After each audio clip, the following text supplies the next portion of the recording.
Buenas tardes mga querido radiantes, especialmente con el mga estudiante del Western Mindanao State University. Este es Chloe Salisana y ahora conduce kita una entrevista junto con el uno de mga famoso gente na de ating ciudad. Please help me welcome Mr. Fidel Vaz. So, hi Fidel Vaz. So, di ba nga, sabi nila, ikaw daw yung Little James Reid ng Zamboanga City. Do you agree with that? Yun po, sabi nila. Oh, so okay. So, how does it feel to be the Little James Reid of Zamboanga City? Parang wala. Parang normal. Bakit? Kasi feel ko po sa sarili ko parang normal na tao. Okay. So, have you felt any pressure or no pressure at all? Pressure po minsan kasi feel ko nila sa akin yung taas-taas ko.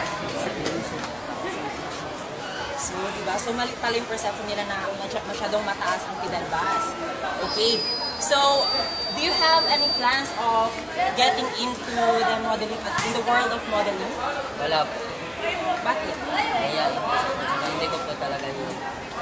Pero nakikita natin sa social media, like, diba, kinukuha ka nila para maging model ng dress shop nila, mga ganun.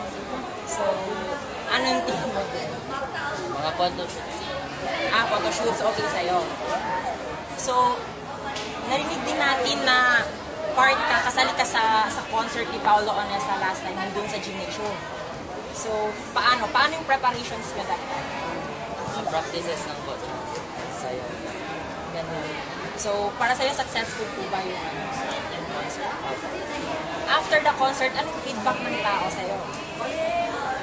Cute daw. Okay, cute din naman po talaga si Fidel Vaz. So, may nakita daw kasi sa social media na nag-post ka daw na nag-workout ka. Is that true? Ilang months na?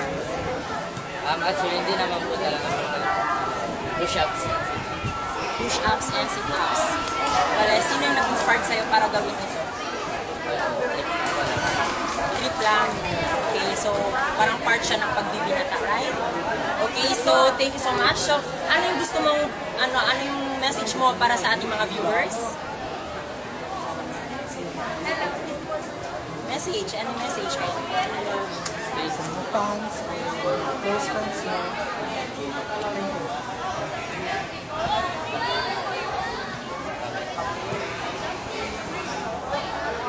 To all my friends, fans and families, thank you for supporting.